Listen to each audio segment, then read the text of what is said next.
ఈ రాత్రి సమయంలో కొద్ది నిమిషాలు దేవుని యొక్క వాక్యాన్ని మనం ధ్యానం చేసుకున్నాం. దావీదు రచించినటువంటి కీర్తన గ్రంథము 116వ కీర్తన గ్రంథము 116వ కీర్తన మొదటి నుండి కొన్ని మాటలు మనం ధ్యానం చేద్దాం. యెహోవా నా మొరను నా విన్నపములను ఆలకించి ఉన్నాడు కాగా నేనాయనను ప్రేమించుచున్నాను. ఆయన నాకు చెవియొగ్గెను కావున నా జీవిత కాలమంతయు నేనాయనకు హల్లెలూయా హల్లెలూయా. ప్రియ దేవుని బిడ్డలారా, దేవుని సంగమా, ఇక్కడ దావీదు చేస్తున్నటువంటి ప్రార్థన అంటాడు, యెహోవా నా మొరను నా విన్నపములను ఆలకించి ఉన్నాడు కాగా నేనాయనను ప్రేమించుచున్నాను. దేవుడంట ఆయన విన్నపాలను, ఆయన ప్రార్థనను, ఆయన మొరను ఏం చేశాడంట? విన్నాడంట. విన్నాడు కనుక నేను ఆయనను ప్రేమించుచున్నాను. ఆయన నాకు చెవియొగ్గెను కావున నా జీవిత కాలం అంతయు నేను ఆయనకు మొరపెట్టుదును అంటాడు. అంటే దావీదు చేస్తున్నటువంటి ప్రార్థన దేవుడు వింటూ ఉన్నాడు, ఆలకిస్తూ ఉన్నాడు. ఆ మొర అంటే మనందరికీ తెలుసు.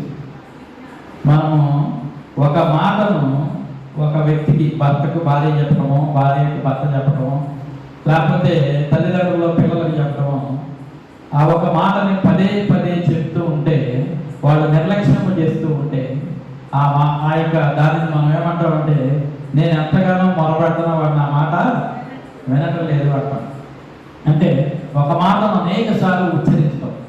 దావీదు కూడా తన జీవితంలో దేవుడి కొరకట ఆ పని అయ్యే వరకు ఆయన ఏది కావాలో, దేవుని దగ్గర నుండి ఏమి పొందుకోవాలో, ఏ దీవెన పొందుకోవాలో, ఏ మేలు పొందుకోవాలో ఆయన ఆలోచించి దాని కొరకు దేవుని సన్నిధిలో ఏం చేస్తాడంట? ఆయన మొరపెడతాడు. నా మొర ఆలకించు ఆయన అని చెప్పి, నా ఆర్త ధ్వని ఆలకించు అని చెప్పి ఒకటాడ దావీదు మాట్లాడుతూ ఉంటాడు. ఇక దేవుని బిడ్డలారా, ఆయన మన మొర అయినటువంటి దేవుడు, మనలను విడిచిపెట్టేటువంటి దేవుడు కాదు. మనం కూడా ఏదైనా ఒక సమస్య వచ్చినప్పుడు ఒక 2 సార్లు ఒకసారి ప్రార్థన చేసి విడిచిపెట్టడం కాదు, కానీ ఆయనకు మొరపెట్టాలి. అయ్యా ఈ సమస్య ఉంది ప్రభా, అయ్యా ఈ అనారోగ్యం నన్ను వెంటాడుతూ ఉంది ప్రభా, అయ్యా ఈ దిక్కులేని స్థితిలో నేను ఉన్నానయ్యా, లేకపోతే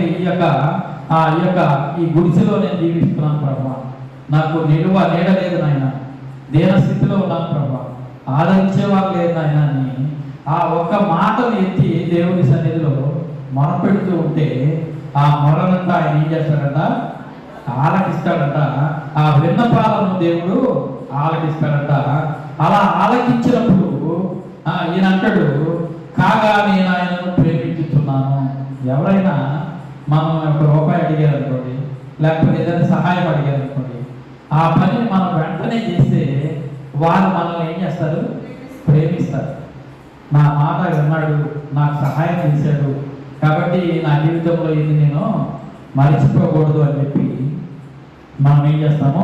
ఈయన కూడా దావీదు అంటాడు, ఆయన నా మొర విన్నాడు, నా విన్నపాలను ఆలకించాడు కనుక నేను ఆయనను ప్రేమించుతూ ఉన్నాడు. ఎలా ప్రేమిస్తూ ఉన్నాడంటే, పూర్ణ బలంతోనూ, పూర్ణ శక్తితోనూ, పూర్ణ జ్ఞానముతోనూ, పూర్ణ వివేకముతో రాజైనటువంటి దావీదు దేవుడిని ప్రేమించుతున్నాడు. ప్రేమించే విషయంలో ఆయన ఒక మనిషిని ఇంకొక మనిషి ప్రేమిస్తూ ఉన్నాడు అంటే, నేను ఒక పెద్ద ఆయన మాట్లాడుతూ టీవీలో నేను విన్నా.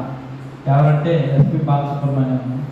ఆ చివరిలో ఆయన మాట్లాడేటువంటి మాట, ఆయన అంటాడు, ఒక వ్యక్తిని ప్రేమించే ముందు, లేకపోతే స్నేహితుడిగా తెలుసుకునే ముందు ఆ వ్యక్తి గురించి అనేక సార్లు మనము ఈయన ఎటువంటి వాడు అని చెప్పి మనము గమనించాలి. మంచివాడా చెడ్డవాడా, మన ముందు ఒకటి ఇంకొక దగ్గర ఒకటి మాట్లాడతారా, లేకపోతే ముందు వెళ్ళిన తర్వాత వెనక ఏం చేస్తారు? మాట్లాడుతూ కామెంట్ చేస్తూ ఉంటారు. కాబట్టి ఒకవేళ అలాంటి వాళ్ళ మన స్నేహితుడు ఈయన్ని నేను స్నేహితుడిగా చేసుకోవచ్చా అని చెప్పి 1కి 2 సార్లు 1కి 10 సార్లు అంట మనం ఏం చేయాలంట ఆలోచించాలి, దాన్ని వివేచన చేయాలి, చేసి అప్పుడు స్నేహం చేయాలంట. ఒకవేళ మనం స్నేహం చేసిన తర్వాత ఆ వ్యక్తి ఒకవేళ మంచివాడు కాదు, లేకపోతే ఆ వ్యక్తి తప్పు చేస్తూ ఉన్నాడని మనకు తెలిస్తేనంట మనమంట జీవితకాలం భరించాలంట. అంతేగాని ఆ స్నేహాన్ని విడిచిపెట్టకూడదు. సాధ్యమైతే సరి చేయాలంట, చెప్పాలి, అయ్యా నువ్వు ఇట్లా చేస్తున్నావు, నువ్వు నా స్నేహితుడివి, నేను దేవుడు నమ్ముకున్నాను కాబట్టి నువ్వు కూడా నాలాగా ఉందని చెప్పి సాధ్యమైతే సరి చేయాలంట. ఒకవేళ సరి చేసినా సరవలేదనుకోండి నీ స్నేహితుడు, ఆధ్యాత్మము అంటే నువ్వు బ్రతికినంత కాలము వాడి స్నేహితుడిగా నువ్వు భరించాల్సిందే కానీ ఆ స్నేహాన్ని విడిచిపెట్టకూడదంట. దావీదు కూడా తన జీవితంలో దేవుణ్ణి చావైనా బ్రతికైనా ప్రభువా నీవే నాయన, నీవు తప్ప నాకు వేరే దిక్కు లేదు ప్రభువా అని చెప్పి పూర్ణ మనసుతో దేవుణ్ణి ఆరాధించినటువంటి వ్యక్తి దావీదు. ఆ దావీదు అంటున్నాడు, అయ్యా నా మొర విన్నావు, నా విన్నపాలు ఆలకించావు కాబట్టి నేను నిన్ను ప్రేమిస్తున్నాను అంటున్నాడు. ఆయన నాకు చెవి ఎక్కను కావున నా జీవిత కాలమంతయు నేను ఆయనకు మొరపెడతాను. ఒకవేళ ఆయన నా ప్రార్థన వినలేదు, ఒకవేళ ఆయన నా కార్యాలను అశ్రద్ధ చేస్తూ ఉన్నాడు, అయినా నేను విసుగగా నిత్యము ప్రార్థన చేస్తాను. ఎందుకంటే జీవితకాలం అంతయు అంటే బ్రతికినంత కాలము ఆయన నాకు కార్యం చేయకపోయినా నేను ఆయనకు మొరపెడతాను. మంచి నిర్ణయము దావీదు తీసుకుంటూ ఉన్నాడు. ఆయన నా మొర విన్నాడు, నా విన్నపాలు ఆలకించాడు కాబట్టి నేను ప్రేమిస్తున్నాను. కాబట్టి నా అది ఎప్పటి వరకు ప్రేమిస్తాడంట? నా జీవిత కాలం అంతా, అంటే నేను బ్రతికినంత కాలము దేవుణ్ణి ప్రేమిస్తాను, ప్రార్థిస్తాను, ఆశ్రయిస్తాను. నా యొక్క జీవిత కాలమంతయు నేను ఆయనకు భక్తుడిగా నేను ఉంటాను అని చెప్పి దావీదు అక్కడ మాట్లాడుతూ ఉన్నట్లుగా చూస్తూ ఉన్నాను. మనం కూడా దేవుని బిడ్డలారా దేవుని సన్నిధికి వస్తూ ఉన్నాము అంటే ఆయనను పూర్ణ మనసుతో ఆనుకోవాలి. ఒకరోజు హైందవులు మనం చూస్తూ ఉంటాం, అమ్మా ఎందుకు మీరు మార్పు చెందారు, ఎందుకు దేవుని సన్నిధికి వస్తూ ఉన్నారంటే వాళ్ళు చెప్పే సాక్ష్యం ఏంటంటే, అయ్యా ఎన్నో సంవత్సరాలు నేను రాముని దేవుడిగా అంగీకరించాను, లేకపోతే కృష్ణుడిని అంగీకరించాను, లేకపోతే వాడుకున్నటువంటి ఇంకా అనేక మంది ఇలవైపులు వాళ్ళు కొలుస్తూ ఉంటారు.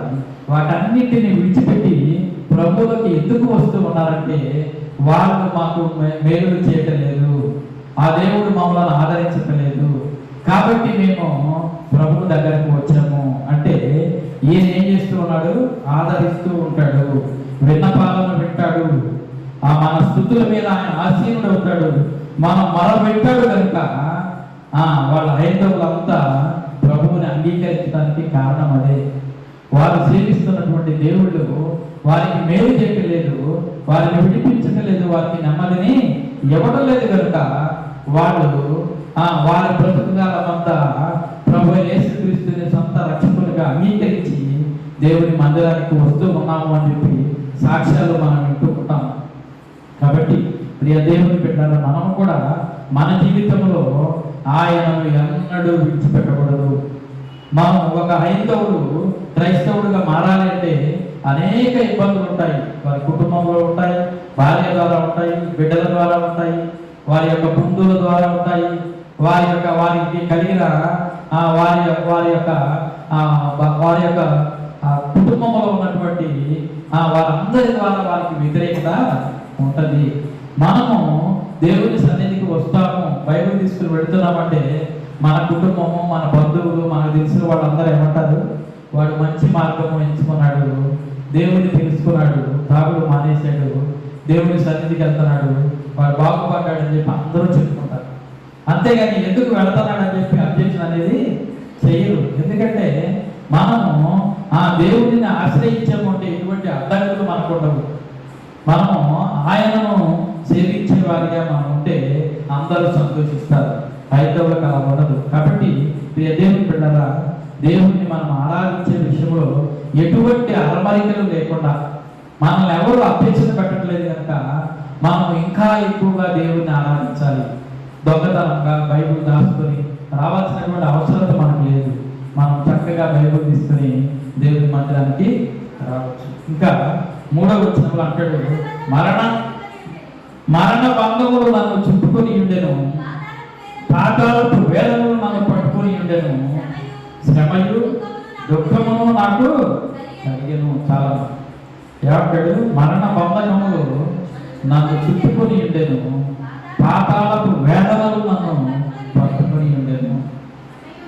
అంటాడు, మరణం అంట ఆయన చుట్టూ ఉందంట.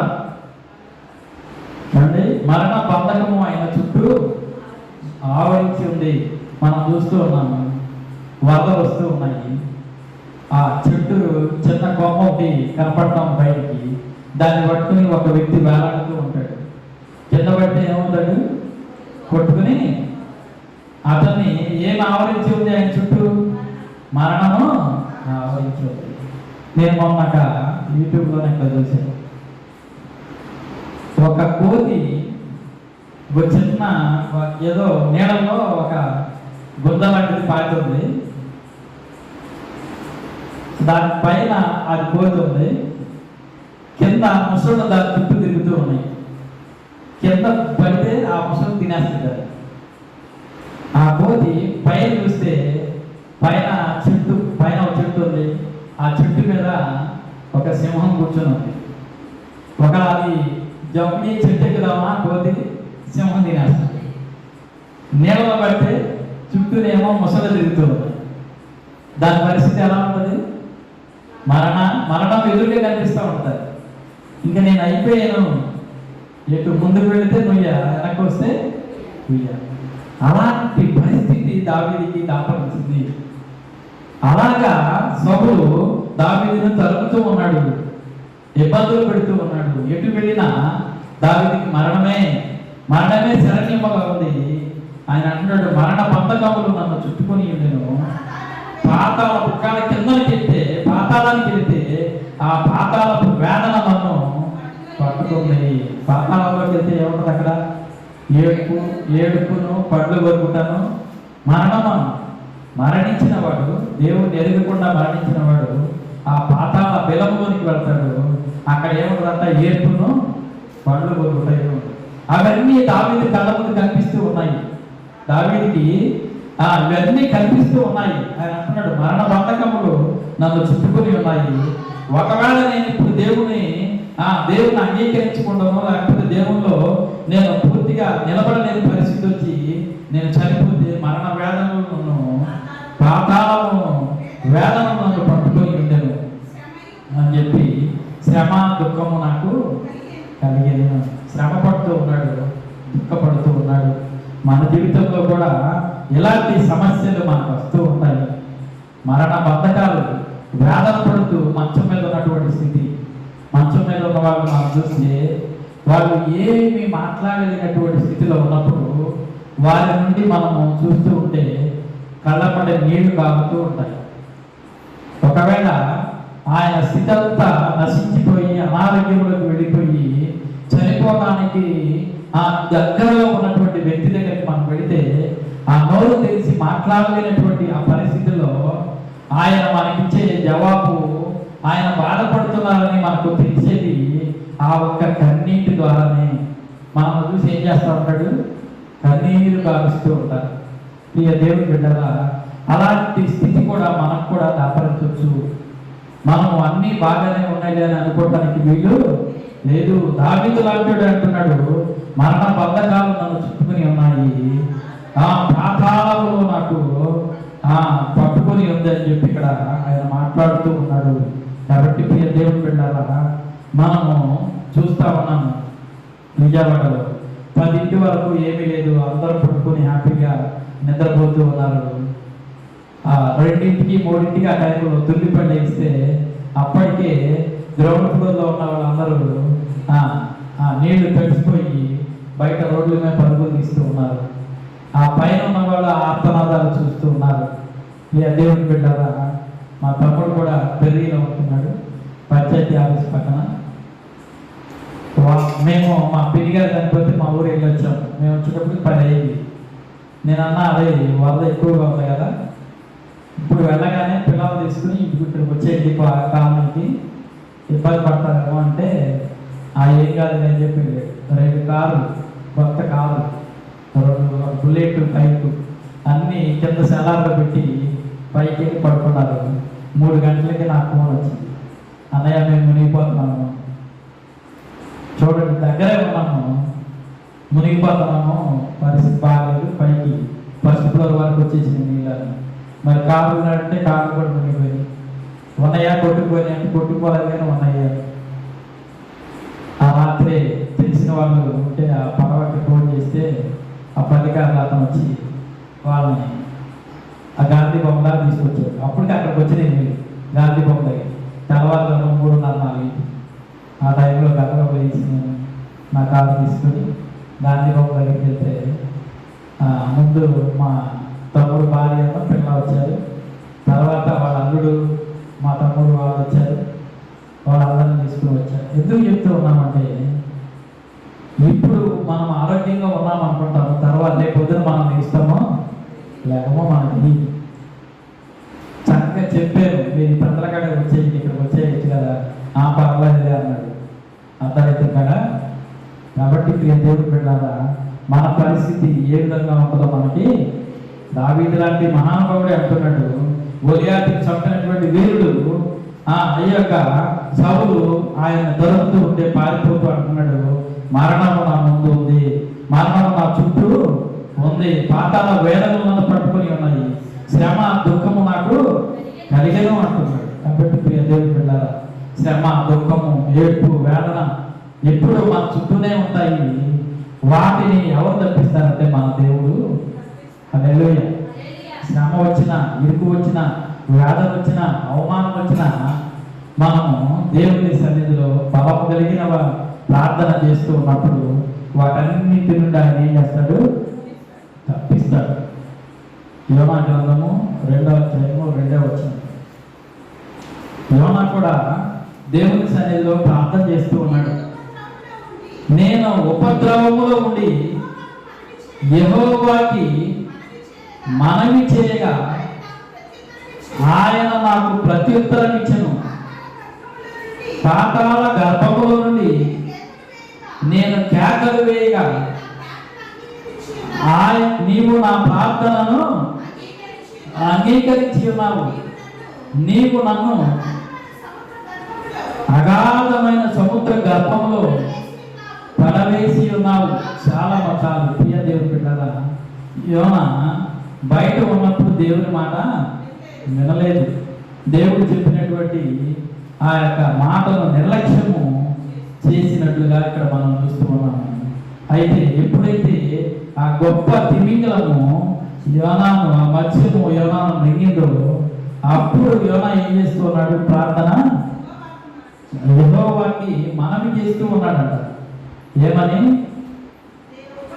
నేను ఉపద్రవంలో ఉన్నాను, ఉపద్రవంలో ఉన్నానని యెహోవాకు మనవి చేయగా ఆయన నాకు ప్రత్యుత్తరం ఇచ్చును. మన ప్రార్థనను దేవుడు ఆలకిస్తాడా? ఆలకించడా? ఆయన ఉపద్రవంలో ఉన్నానని చెప్పి ప్రార్థన చేస్తే దేవుడు అంట ప్రత్యుత్తరం ఇస్తున్నాడంట.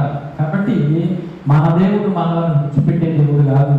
నువ్వు ఉపద్రవంలో ఉన్నా, వేదనలో ఉన్నా, వ్యాధులతో ఉన్న నీ మూలుగులు దేవుడు వింటాడు, ఆలకిస్తాడు, సమాధానం ఇస్తాడు, నెమ్మది ఇస్తాడు.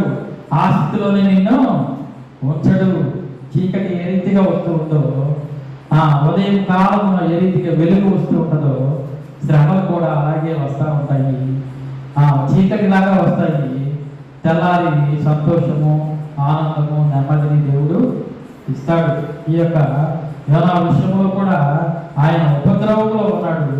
ఆయన అక్కడి ఇంకా కిందకి ప్రార్థన చేస్తూ అంటాడు, నేను మరణాంతకాలపు లోయల్లో నేను వెళుతూ ఉన్నాను అని చెప్పి ఇంకా ప్రార్థన కింద చేస్తూ ఉంటాడు. కాబట్టి ప్రియ దేవుని బిడ్డలారా, ఎక్కడ ఉండి మనం ప్రార్థన చేసినా ఆయన మన ప్రార్థన అంటాడు కనుక ఆయనను మనము ఆశ్రయించాలి. ఆశ్రయించే విషయం ఆయన ప్రేమించే విషయంలో మనం కుడికి కానీ ఎడమకు కానీ తొట్టిల్లపోకూడదు. కాబట్టి ప్రతి ఒక్కరము రాత్రి మనం తెలుసుకోవాల్సిన విషయం ఏంటంటే, రాజైనా పేదైనా, ఉన్నవాడైనా లేనివాడైనా, ఎవరైనా దేవుని సన్నిధిలో ప్రార్థన చేసి, అయ్యా నేను ఉపద్రవంలో ఉన్నాను, నాకు సహాయము చేయమని మనవి చేస్తే దేవుడట ఆ మనవిని అంగీకరిస్తాడట, ఆ ప్రార్థనను ఆలకిస్తాడట. 3వ వచనం అంటాడు, నీవు నన్ను అగాధమైన సముద్ర గమను పడవేసి ఉన్నావు, ప్రవాహమును నన్ను చుట్టుకొని ఉన్నవి. అంటే ఆ సముద్రంలో ఈ యొక్క చేప కడుపులో ఆయన ప్రయాణం చేస్తూ ఉన్నాడు.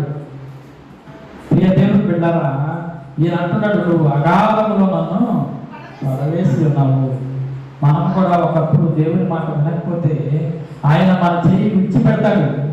మనకి ఎన్ని సమస్యలు వచ్చినా ఆయన ముఖము తిప్పుకున్నాడు అంటే, ప్రియ దేవుని బిడ్డలారా, మనము భూమి మీద మన ప్రయాణము సాగదు. కళ్ళు మూసుకుని ఒక్క అడుగు కూడా మనం వేయలేము కనుక, అలాగే దేవుణ్ణి విడిచిపెట్టి కూడా మనము బ్రతకడము అసాధ్యము. కాబట్టి ఆయన ఇస్కరియోతు యోధా ప్రభువును అప్పగించిన తర్వాత ఆయన వెళ్ళి ఏం చేశాడు? కొన్నాళ్ళు కూడా ఆయన బ్రతకలేదు. ఆయన శాంతి లేనివాడిగా, నెమ్మది లేనివాడిగా ఆ నీతి మంతులను అప్పగించినందుకు ఉరివేసుకుని చనిపోయినట్లుగా చూస్తూ ఉంటాము. అలాగే మనం కూడా రక్షణ పొందినటువంటి మనము ఆయనను విడిచిపెడితే మన జీవితం కూడా అగమ్య గోచరముగా ఉంటుంది. ఒక ఇల్లంట మంచిగా కట్టి ఊడ్చి శుభ్రం చేసి ఉంచినటువంటి ఇంట్లోనంట ఆ యొక్క ప్రజలు, ఆ జనాంగం లేకపోతే సాతానులు అందులో ప్రవేశిస్తారంట. అలాగే దేవుడు మన హృదయంలోకి వచ్చిన తర్వాత మన హృదయంలో ఉన్నటువంటి చెడు ద్వేషము, మన హృదయంలో ఉన్నటువంటి మొత్తము దేవుడు ఏం చేస్తాడు? శుభ్రంగా కడుగుతాడు, శుద్ధి చేస్తాడు. ఆయన మన హృదయంలో నివాసము చేస్తాడు. ఆ నివాసం చేసినటువంటి హృదయంలో నుండి ఆయనను మనమంట బయటికి పోకుండా చూసుకోవాలంట. ఆయన్ను ఎలా చూసుకోవాలంట? ఇక్కడ అంటాడు 3వ వచనం ఒకసారి చదువుతావా?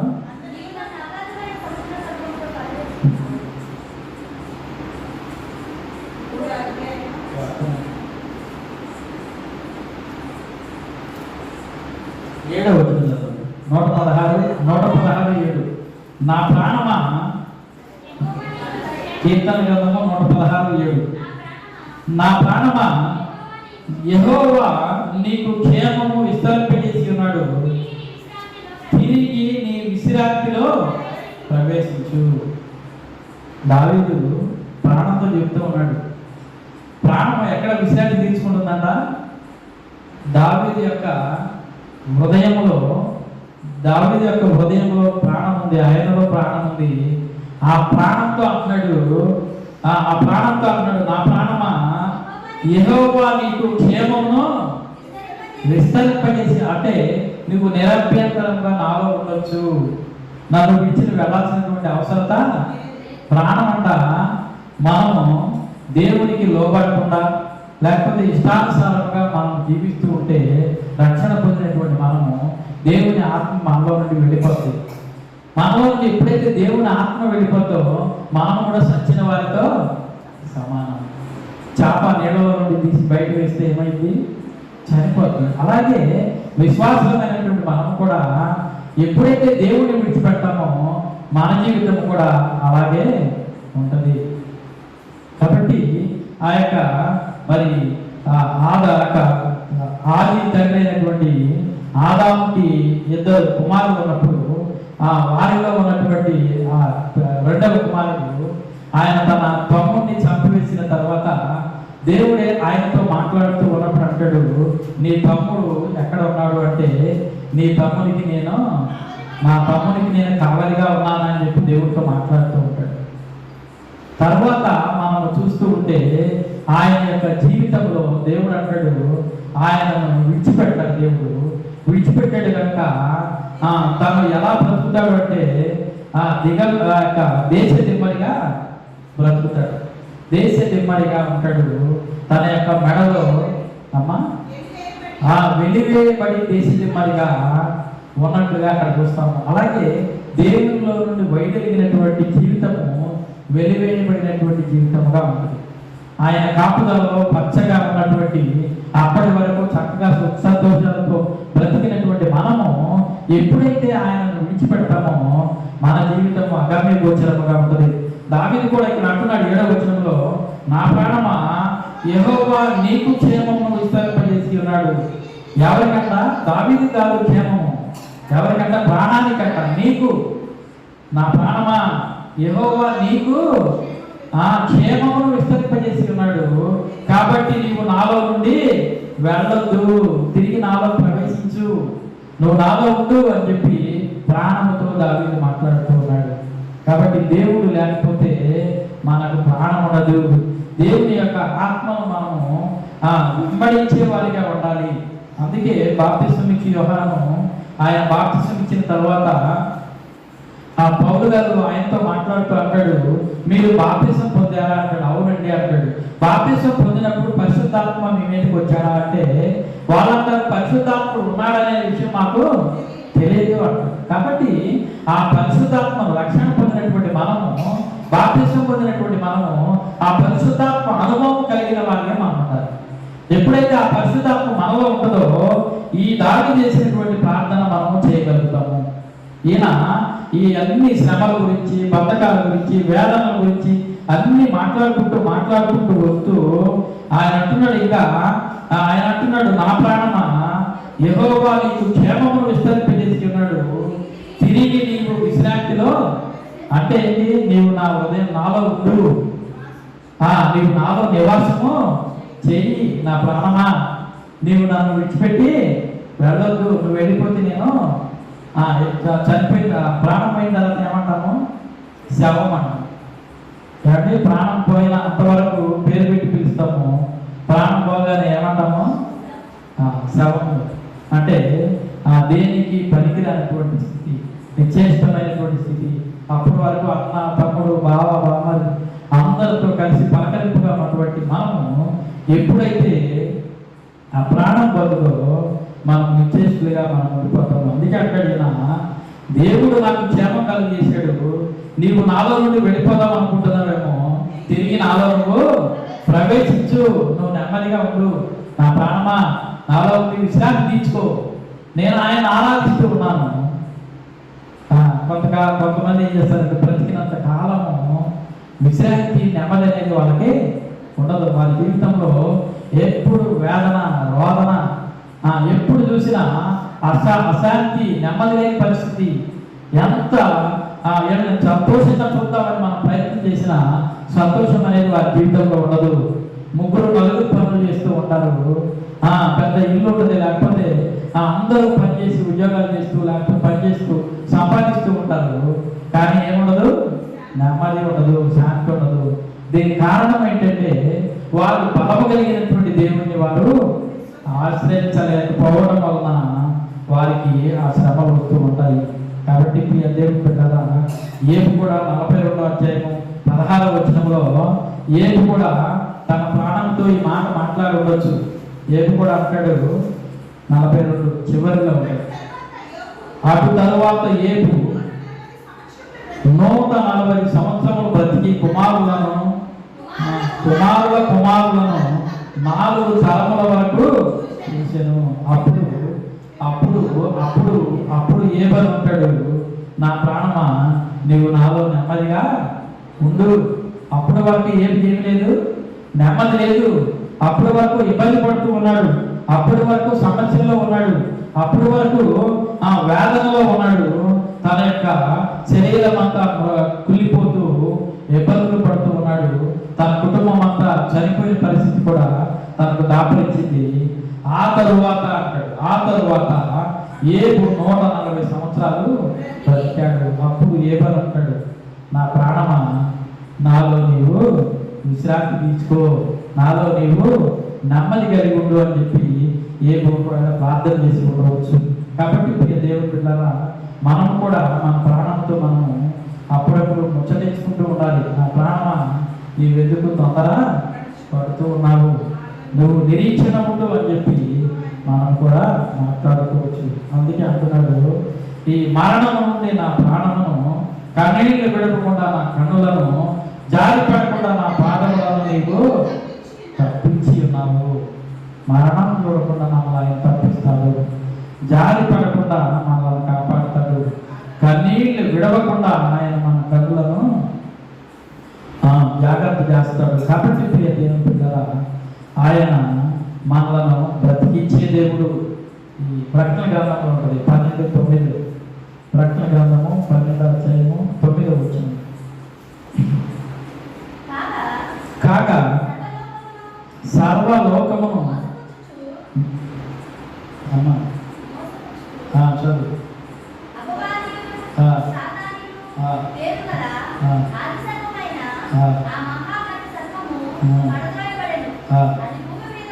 అది భూమి మీద పడదోయబడెను, దాని దూతలు దానితో కూడా పడదోయబడేది. చాలా చాలా ఇక్కడ ఈయన అంటున్నాడు, 9వ వచనంలో అంటాడు, సర్వజీవులు ఉన్న దేశంలో యెహోవా సన్నిధిని నేను కాలము గడుపుదును. ఈయన అంటున్నాడు, జారి పడకుండా నా పాదములను తప్పించి ఉన్నావు. సజీవులు ఉన్న దేశములలో యెహోవా సన్నిధిని నేను కాలము గడుపుదును. నేను అలాగూ మాట్లాడి నమ్మిక ఇచ్చితిని కనుక నేను మిగులా బాధపడిన వాడను, నేను తొందర పడిన వాడనై ఏ మనుషుడును నమ్మదగిన వాడు కాడని నేను అనుకుంటుని.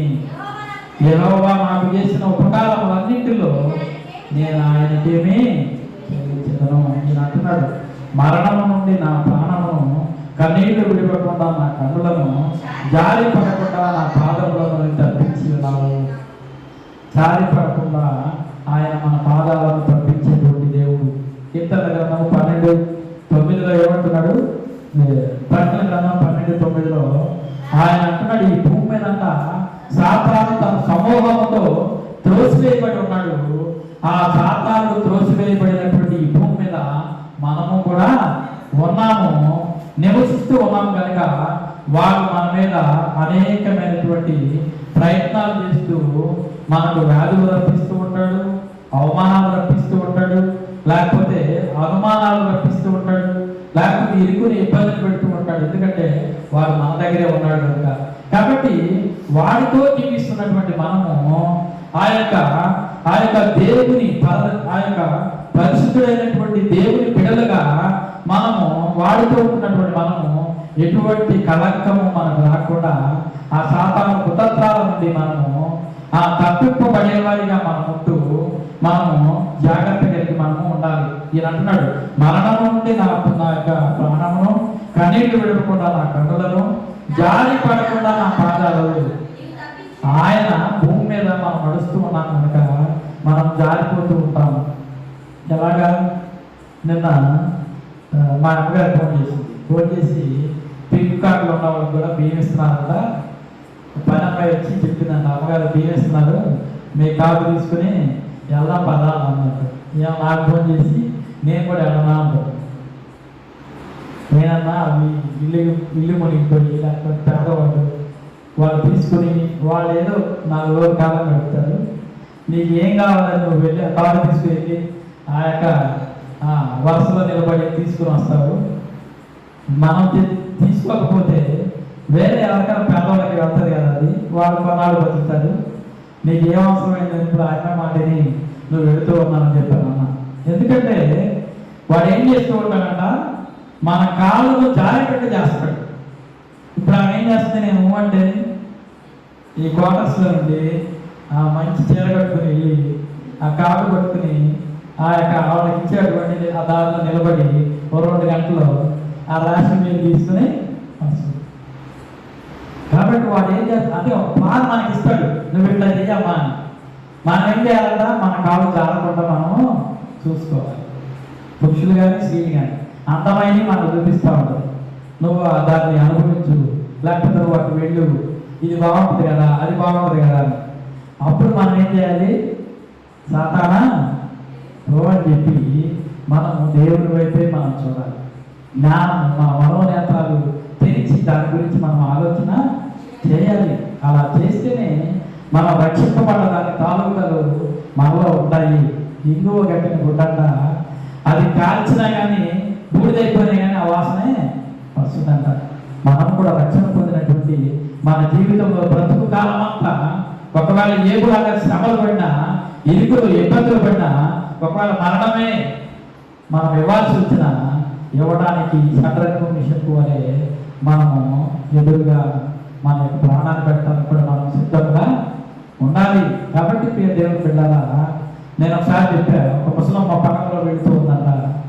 ఆమె వాళ్ళ దాంట్లో ఉన్న వాళ్ళు అందరూ ఒకరినొకరు అడుగుతున్నారంట, పగల మునిగితే నీకు ఈత వచ్చా, నువ్వు ఎలా వెళ్తావు ఏంటి అని చెప్పి. ఆ ముసలం కూడా అడిగితే అమ్మందంట, అయ్యా మునిగిపోతే నా ప్రభు దగ్గరికి వెళ్తా, ఒకవేళ ఆ దగ్గరికి వెళ్తే నా కూతురు దగ్గరికి వెళ్తా. ఎలాంటి నిశ్చయత కలిగి ఉందో. కాబట్టి రక్షణ పొందినటువంటి మనం కూడా ఇదే నిర్ణయం తీసుకుని ఉండాలి. ఒకవేళ దేవుడు పిలిస్తే ఎక్కడ ఉంటామా? ఆయనతో ఉండాలి. ఒకవేళ ఆయన ఆరోగ్యం ఇచ్చి దీర్ఘకాలము మంచి ఆరోగ్యం మనకిస్తే ఆయన పని మనము చేయాలి, ఆయన కొరకు నిలబడాలి. నిందలు వస్తాయి. ఇందాక టీచర్ గారు మేము మాట్లాడుకుంటూ ఉంటే అనేకమైనటువంటి మాటలు గుర్తొచ్చింది. నిందించాలని, అవమానించాలని, కిచ్చిపరచాలని ఎన్నో ప్రయత్నాలు జరిగినాయి. ఏదేమైనా దేవుడు ఆయన కొరకు నీతిగా నిలబడినటువంటి వారిని ఆయన అవమానపరచడు. ఆయన ఇచ్చినటువంటి ఆ ప్రథమ స్థానంలో నుండి పక్కకు జరపడు. కాబట్టి ప్రియ దేవుడు బిడ్డలారా, మనకు ఓర్పు కావాలి. ఇందాక చెప్పాను కదా, ప్రేమించే ముందు మనము అన్నీ చూసుకుని ప్రేమించాలి. ప్రేమించిన తర్వాత చెడుని తెలిస్తే బ్రతికినంత కాలం భరించాలి. కాబట్టి ఈ దేవుడు కూడా మనలను ప్రేమించి మనకు రక్షణ ఇచ్చి మారు మనసు ఇచ్చి మనకు నెమ్మదించాడు. ఆయన మనల్ని త్రోసివేయడు. మనం ఎన్ని తప్పులు చేసినా ఆయన భరిస్తూనే ఉంటాడు. హల్లెలూయా. కాబట్టి భరిస్తూ ఉన్నాడు కదా అని బ్రతికినంత కాలం మనం తప్పులు చేయకూడదు.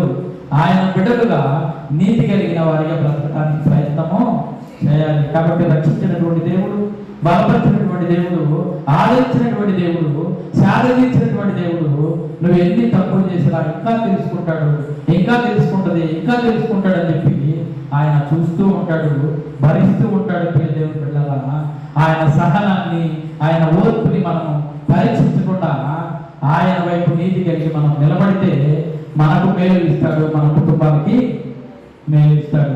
13వ వచనంలో ఇదే దావీదు అంటాడు, రక్షణ పాత్రలను చేత పట్టుకుని యెహోవా నామమున ప్రార్థన చేసేదను, యెహోవాకు నా మొక్కుబడులను చెల్లించేదను, ఆయన ప్రజలందరూ ఎదుటనే నేను చెల్లించేదను అని చెప్పి ఇక్కడ దావీదు ఒక నిర్ణయం తీసుకుంటాడు.